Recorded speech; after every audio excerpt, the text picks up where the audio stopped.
Hi everyone, welcome back to my channel. My name's Erica. Today is release day for block number 8 in our 2026 Sew With Me series.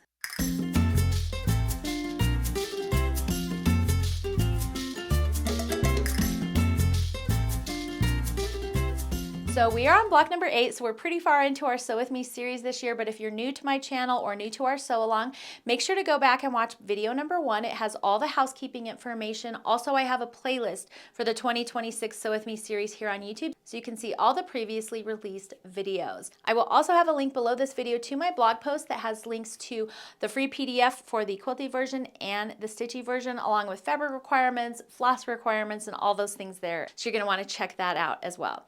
All right, let's go ahead and dive into today's video. I will be doing a video tutorial for the Quilty version.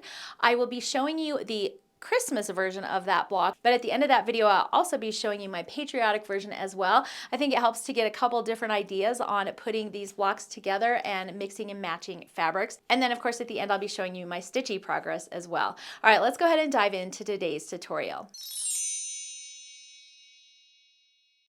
All right, let's get started on block number 8.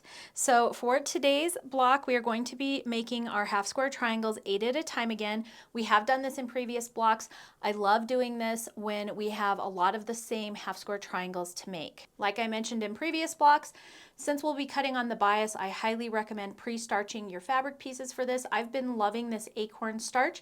I just cut all my pieces out and then I spray them with the acorn, press them until they're dry, and then they have a really nice structure to them, and it'll keep your blocks a lot more accurate. So I've already done that. So we're going to go ahead and take our pieces, place them right sides together.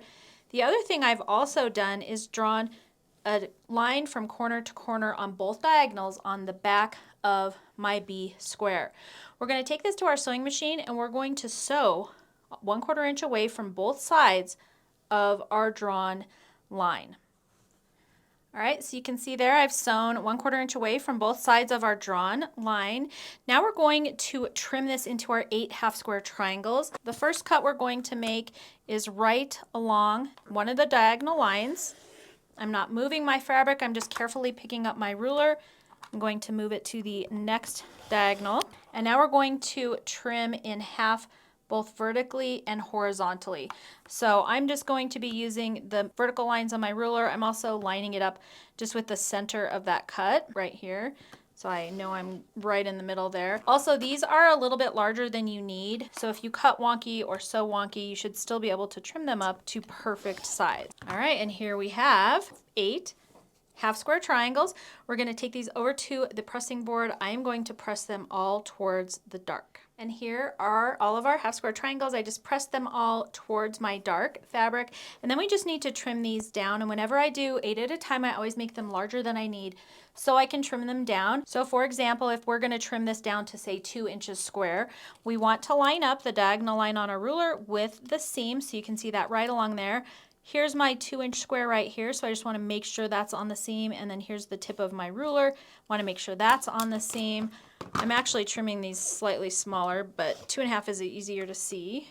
We're going to take those first 2 cuts, we'll rotate it, line it back up now along the left and bottom edges, and make our cut. I actually need to make mine 1 3/4 inches, so I'm going to just scoot down that 1 3/4 inch line. I just showed you the 2 because it's a little bit easier to see on the ruler. And then here we have a perfect half square triangle. So I'm going to go ahead and finish trimming all our half square triangles down. Okay, so we have all of our half square triangles trimmed down. Now we need to make our corner units, and we've actually done these before for a different block, but we're going to take an A square, one of our half square triangles. We're going to take an E square, and then another one of our half square triangles, and we're going to sew them together in a little 4 patch just like this. And we're going to make 4 of those. All right, and here are our corner units, and we just need to trim those down. And I'm trimming this one a little bit wonky because it got kind of wonky up at the top here, but I really want to make sure that I get my points. And so even though there's just a little bit of a jog there at the top, that'll get caught in the seam line and I won't lose my point on my corner. All right, so that's it actually for all the hard work on this block. Now we just need to assemble it. So we've got our 4 corners turned like so. we're going to take our C pieces and we're just going to place one in between our top and bottom row, and then we're going to place one going sideways with our D square in the middle. We'll sew rows 1, 2, and 3 together, come back and sew those rows together to complete our block. All right, and then we just need to sew these 3 rows together. I press these in opposite directions so that that will nest right there.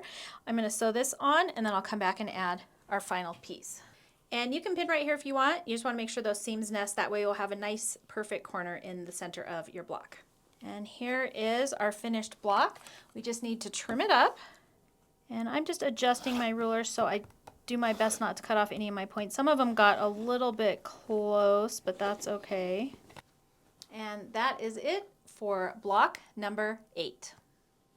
And then here's my 12-inch version for my red, white, and blue quilt. And the only thing I did different was just change out my E color right here to that aqua color. It just gives it a little bit of a different look, but it's still the same block. All right, here's my progress for blocks 1 through 8. I hope you are all enjoying this year's stitch along. As you can see, our blocks are matching up with our Quilty blocks, so I think it's a lot of fun. I've mentioned before, but I am doing the paid version of this pattern, but you don't have to do this. You can do the totally free version that's available here on YouTube. Also, I'm doing mine in patriotic colors. You can do them in any color that you like, and I know there's stars, but it's not so patriotic that you couldn't totally change the color scheme and have it still be really cute. As a matter of fact, I think it would be really, really cute in Christmas colors. I stitched all my borders first, so it was really easy for me to go through and then just add in each little square as I went along. So anyways, here is my progress for blocks 1 through 8. All right, guys, that's it for block number 8 for our 2026 Sew With Me series. I hope you're enjoying our sew along. Don't forget to join me in our Facebook group, Sew With Me Facebook group. That is linked below this video. That's where you can be sharing all of your progress pics there. I'm sharing my progress pics as well. And if you're following along with the Candy Cane Lane sew along, I hope this video was helpful for you putting that star block together. And don't forget to post your projects in our Sew With Me group as well. All right, that's going to be it for today's video, everyone. I hope you enjoyed it. Thank you so much for sewing and stitching along with me. As always, don't forget to subscribe to my channel and hit that notification bell. That way you don't miss out on any upcoming fun. Thank you so much for joining me today, and I look forward to seeing you in the next video.